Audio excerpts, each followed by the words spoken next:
Di dalamnya Pasangan calon Bupati dan Wakil Bupati Mambramo Raya yang mengusung moto Arus Perubahan Mambramo Raya, John Tabo Evermudumi, mengkritik kinerja pemerintahan yang sedang berjalan di Kabupaten Mambramo Raya yang tidak berjalan maksimal alias amburadul saat mengikuti debat kandidat calon Bupati dan Wakil Bupati Mambramo Raya yang berlangsung di kantor DPRD Mambramo Raya, Rabu 28 Oktober 2020.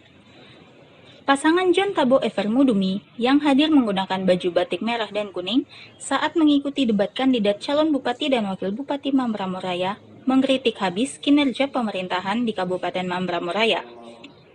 John Tabo yang dijuluki pendekar turun gunung saat berdebat di sesi keempat debat calon Bupati dan Wakil Bupati Mambramo Raya mengatakan, tata kelola pemerintahan di Mambramo Raya sangat amburadul, tidak berjalan sesuai harapan masyarakat. Banyak masyarakat mengeluhkan pembangunan yang tidak menyentuh hingga ke pelosok kampung, sehingga terjadi kesenjangan sosial antara kampung dan daerah kota. Untuk itu, John Tabo Evermudumi menyatakan keseriusan mereka jika masyarakat Mambramo Raya, mulai dari air menetes hingga sampai ombak pica, mempercayakan mereka untuk memimpin Kabupaten Mambramo Raya periode 2020-2025. Program 100 hari kerja mereka yaitu pembenahan tata kelola pemerintahan dan penataan kota yang tidak beraturan. Berikut wawancara jurnalis paraparatv.id bersama John Tabo Evermudumi usai mengikuti debat kandidat calon Bupati dan Wakil Bupati Mambramo Raya Rabu 28 Oktober 2020 di program Papua Bicara. Terima kasih, pertama-tama kami mengucap syukur pada Tuhan karena pertolongan Tuhan. Pada hari ini bisa terlaksana debat kandidat dengan baik. Dalam pelaksanaan, masyarakat seluruh Mambramo Raya sangat antusias menyaksikan, mendengar dari luar.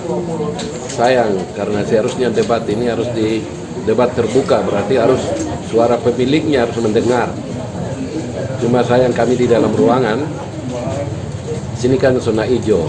Jadi mungkin kami sarankan debat yang kedua alangkah baiknya di lapangan terbuka supaya pemilik suara mendengar visi misi yang kita sampaikan para kandidat, para paslon. Ya, tadi hampir kita melihat banyak rekan-rekan yang menyampaikan visi misi yang pointernya tidak jelas. Jadi kelihatan raba-raba, tetapi itulah masing-masing pola berpikir. Karena menjadi calon pemimpin di negeri ini harus punya visi misi yang harus jelas, tegas. Karena daerah ini sungguh sulit medan geografis. Karena itu jangkauan rakyat yang begitu cukup jauh. Karena itu jadi pemimpin di sini harus punya keberanian, berani mengambil resiko. Tidak bisa kita mengatakan, nah ini regulasi begini, regulasi begitu, kita sulit biaya, sulit keuangan. Tidak bisa katakan itu. Pemimpin harus punya keberanian lakukan terobosan, apapun resiko. Karena pemerintah Republik Indonesia ini kaya.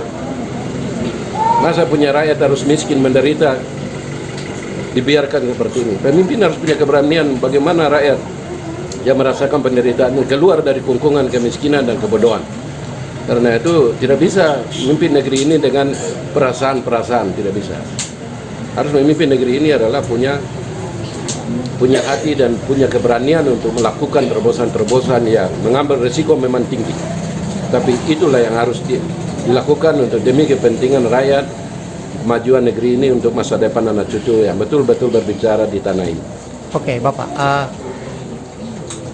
Misalnya nanti kemudian masyarakat mempercayakan Bapak berdua untuk memimpin Kabupaten Mambramo Raya. Kira-kira langkah-langkah atau 100 hari kerja yang akan dilakukan dan program-program apa saja yang sudah Bapak siapkan untuk membangun Mambramo Raya yang kita ketahui bahwa medannya memang sangat sukar. Ya. Terima kasih. Jadi kalau rakyat Mambramo Raya tanggal 9 itu memberi kepercayaan kepada kami sangat siap sekali untuk menghadapi tantangan geografis yang sulit ini. Kami sangat siap untuk menghadapi itu. dalam 100 hari pertama harus kita lakukan adalah bagaimana menertibkan ASN yang sementara ini tidak pernah berada di negeri ini, tidak pernah berada di ibu kota kabupaten. Ya, ada sanksinya, ada aturannya. Karena itu bupati kepala daerah dan wakil bupati kepala daerah punya tugas tanggung jawab menertibkan aparatur negara supaya mereka harus ada di tempat, dan kita lakukan program-program visi misi yang kita sudah tuangkan. Yang itu salah satunya adalah pendidikan, kesehatan, infrastruktur, perekonomian rakyat, pemerintahan dan keamanan, ya, sosial dan keamanan, lingkungan hidup dengan kehutanan, perhubungan dengan telekomunikasi. Karena itu 100 hari pertama yang kita akan lakukan di sini adalah pertama adalah penertiban ASN, kedua kita akan bangun jaringan telekomunikasi yang putus-putus segala macam ini, yang ketiga adalah listrik, ya, penerangan yang betul-betul harus siang malam dia nyala. Yang keempat adalah air bersih. Yang kelima adalah ya, pengaspalan jalan dalam kota ini, dan terus masuk ke dalam 1 tahun pertama adalah kita akan membangun perumahan-perumahan ASN yang begitu tidak ada sama sekali di sini.